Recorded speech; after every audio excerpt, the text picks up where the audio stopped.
The Dark One. 12 years ago, my girlfriend went through something that nearly broke her. Her partner back then, a despicable guy, tried to kill her. It left scars that cut deeper than skin, marks on her soul that lingered for years. Recently, they locked him up for murder. 25 years behind bars. I thought that had closed the book on it. But one night not long ago, I realized the past doesn't stay buried that easily. We were asleep. It was a freezing night, around 3 a.m.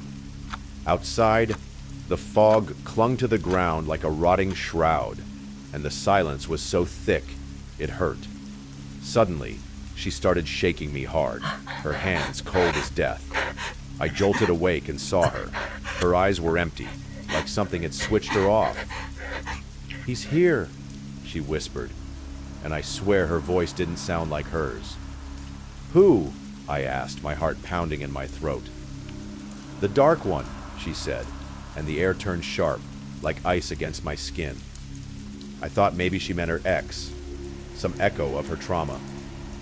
But no. She was in a trance, pointing at a corner of the room where the shadows seemed to twist, darker than they should have been. "He's there," she kept saying, with a calm that made my nerves scream.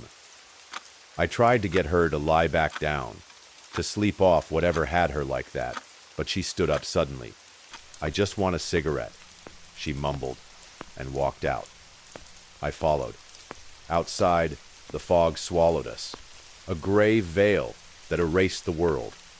We walked for 45 minutes, her wandering aimlessly, me gripping her hand as the crunch of leaves sounded like a distant wail. Finally, I dragged her back home. But the worst came next. She lay down, then stared at me, or through me. Her eyes widened into black pits, and she pointed right behind my shoulder. "He's behind you now," she said. "The Dark One wants you." The silence that followed was unbearable. Felt a chill crawl up my spine like something brushed me. I didn't move for a while, frozen. "What?" I managed to say, and she repeated, "He wants you." I told her to sleep, practically begging. She eventually passed out. I didn't sleep a wink. The next day, she asked where her cigarettes went. I told her she smoked them and she had no clue what I meant. When I explained the night, she said she only remembered a dream, walking with a dark soul. I didn't know what to say. Was it her past, or was something else with us that night? The Prince. For 24 years, my life was normal. No ghosts, no weird feelings, nothing. That is, until 2 months ago, when something decided I was its new target. It started with prints. Not on the ground, not in my house, but on my car's windows. I go out to the garage in the morning and find them. Handprints that aren't mine or anyone's who's been in the car. I wipe them off, thinking it's a prank, but the next day, another one's there. Sometimes full palms, sometimes finger scribbles. Always from inside the glass, like something was trapped in there. My car's locked, parked in the garage, but the prints keep coming back, changing sizes, mocking me, and it doesn't stop there. 3 weeks ago, I was parked in an empty park at 11 p.m. with my mom. She was on the phone, I was asleep. When I woke up, the back window was fogged up, and there were fresh scribbles on it from the inside, like someone had played with the mist. I told my mom, and she said, "That's why I thought I saw a figure walk by the car, but there was no one." The chills wouldn't leave me. A week ago, pulling into the driveway, my hazard lights turned on by themselves. My hand wasn't anywhere near the button. And tonight, I went to the pharmacy for some Band-Aids. Got back in the car, one hand on the passenger seat, the other on the wheel, and out of nowhere, the wipers kicked on. I turned them off, and doing it proved something had pulled them down. At first, I thought it was a car glitch, but this is too much. I feel watched. Is it tied to my girlfriend and her Dark One, or is it something else that found me? I don't know. All I know is those prints don't lie. Something's with me, and I don't know how to make it stop. The skeleton at the window. Tonight, something happened that I can't shake off.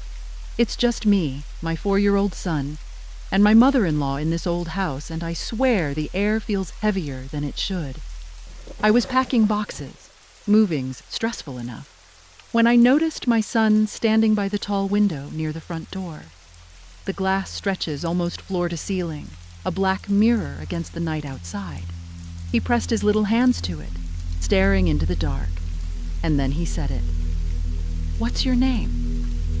I froze, mid-fold, a shirt dangling in my hands. "Who are you talking to?"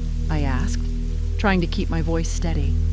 He turned his head just enough to look at me, his eyes wide and unblinking. "Mom, who is he?" My stomach twisted. "You're creeping me out," I said, forcing a laugh. "I don't see anyone out there." But the way he kept staring at that window like he could see through the night itself made my skin prickle. I flicked on the porch light, half expecting to catch some neighbor lurking. Nothing, just the empty yard, swallowed by shadows. I brushed it off and went back to packing. 10 minutes later, we were by the door again, grabbing another box. He darted back to the window, pressing his face against the cold glass. "Look, Mom, a skeleton," he said, his voice sharp with excitement. I dropped what I was holding. "What do you mean?" I asked, stepping closer, my breath fogging in the chill of the room. He pointed, his tiny finger trembling. "Mom, I'm scared. There's a skeleton out there." I stared out the window, heart hammering, but all I saw was the faint glow of the porch light cutting through the dark. No shapes, no movement, just an eerie stillness that felt wrong. I grabbed my phone and called my husband. "When are you getting home?" I said, my voice tighter than I meant it to be. "Something's freaking me out." As I hung up, my son ran back to the window and started waving at nothing, or at something I couldn't see. "Get away from there!" I snapped, pulling him back by the arm. My mother-in-law, who's been hovering around all night, rolled her eyes when I told her. "He's just imagining things," she said, all smug and skeptical. She marched outside, her slippers slapping the porch boards, and came back shrugging. "Nothing out there. You're both overreacting." But I'm not so sure. The house feels off now, like the silence is listening back. My son's asleep, finally, but I keep glancing at that window. The porch light's still on, buzzing faintly, and every so often, I swear the shadows shift just beyond its reach. Was it his imagination, like she says? Or did he see something, someone, waiting out there, something that doesn't show itself to me? I don't know what's worse, that he saw a skeleton, or that it might still be watching us, patient, invisible, right on the other side of the glass.